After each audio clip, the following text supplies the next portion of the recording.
家好，这节课我们学习支撑剂。在水力压裂中，支撑剂用于支撑张开的裂缝，以便在停泵和压裂液滤湿后，形成一条油气通往井筒的高速流动通道。就如同我们修建一条马路，需要根据道路的等级和经济技术条件，选择沥青、水泥、砖甚至煤渣等不同材料进行施工。而这些材料质量的好坏，就直接决定了道路的通行能力。因此，了解支撑剂材料的类型、性能评价指标以及影响它流动能力的因素，是正确选择和使用支撑剂的基础，也是影响水力压裂改造效果的关键。在埋藏深度高达数百米甚至数千米的高温高压地层中，要经济有效地修建一条油气流动的高速公路，支撑剂需要满足什么样的要求呢？一般来说，理想的支撑剂应该具有强度高、密度低、粒径均匀、圆球度好、化学惰性、杂质少以及货源充足、价格便宜等特点。在水力压裂发展过程中，曾经使用过多种支撑剂，如核桃壳、塑料球、玻璃珠、石英砂、金属铝球、人造陶粒、树脂包层纱等。我们根据支撑剂的强度和硬度，可以将它们分为硬脆性支撑剂和韧性支撑剂。硬脆性支撑剂是指支撑剂硬度较大，在闭合压力作用下不易变形的支撑剂，主要有石英砂和陶粒，这也是目前油气舱压裂最常用的两种支撑剂。石英砂是首先而又广泛使用的支撑剂，其主要成分是二氧化硅，它具有密度低、便于泵送、来源广泛、价格便宜等优点。但同时，由于其强度较低，在20兆帕压力下即开始破碎，因此不太适用于埋藏较深、闭合压力较高的油气舱压裂。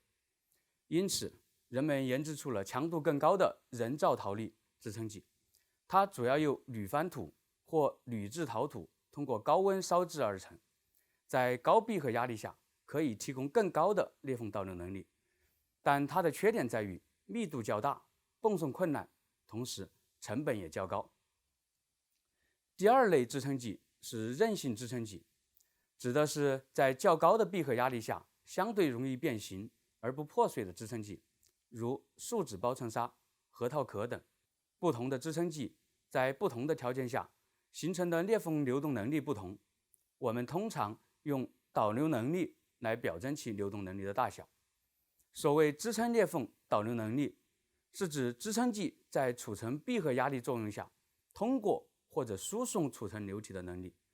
其大小通常用支撑裂缝渗透率与裂缝宽度的乘积表示。就如同修建高速公路，道路路面的质量以及道路的宽度共同决定了高速公路的通行能力。导流能力一般通过实验测试获取，将支撑剂试样放入测试室内，由小到大逐级加压，测试得到每个压力下的稳定导流能力，为短期导流能力，主要用于评价和选择支撑剂。将支撑剂置于某一恒定压力试验条件下，测试导流能力随时间变化的为长期导流能力，主要用于压裂效果的评价。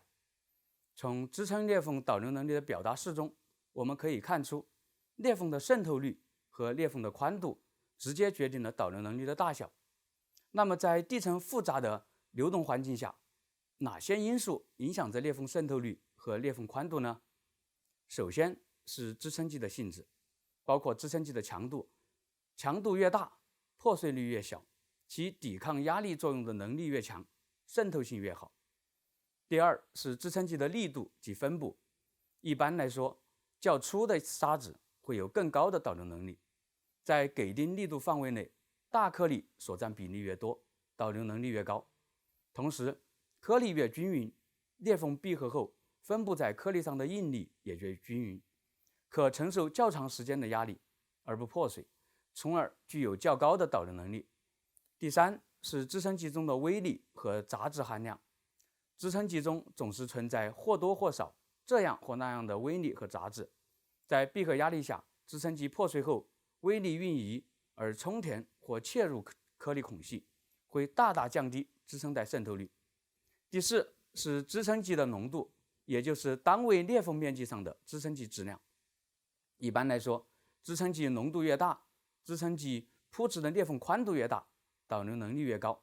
但也有特殊情况，当支撑剂单层局部铺置时，缝内的流动由多孔介质的渗流变成了渠道流，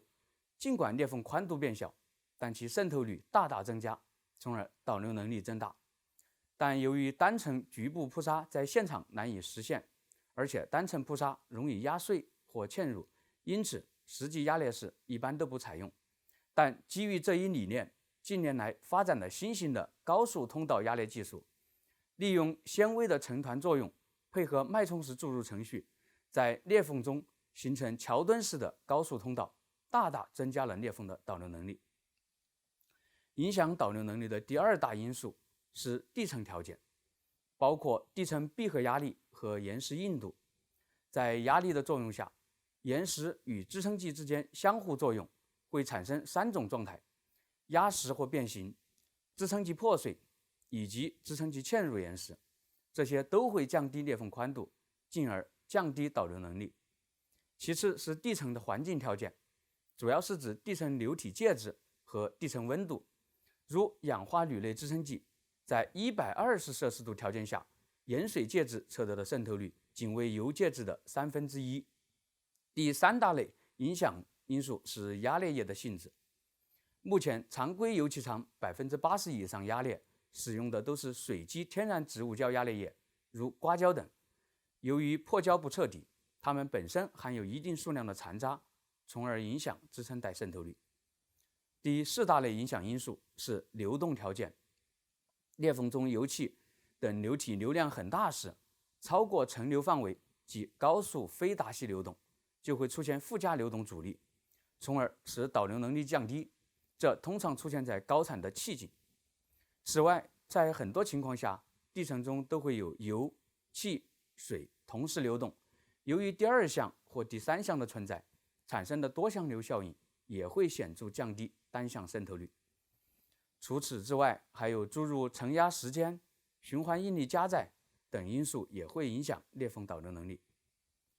通过以上分析，根据支撑剂的类型和适用条件以及影响导流能力的因素和规律，针对具体油气井的产能需求，我们就可以进行支撑剂的优选了。好，通过这节课的学习，我们了解了支撑剂的基本类型，认识了支撑裂缝导流能力是评价支撑剂性能的关键指标，明确了影响导流能力的主要因素及其影响规律。要获得与地层物性相匹配的裂缝导流能力，我们就需要按照一定的方式将支撑剂泵送进地层。那么支撑剂在泵送过程中，它会按照我们的设计到达指定地点吗？它在狭窄的裂缝中是如何运动的呢？我们又该如何设计支撑剂的泵注程序呢？带着这些问题，让我们一起进入下一节支撑剂输送的学习。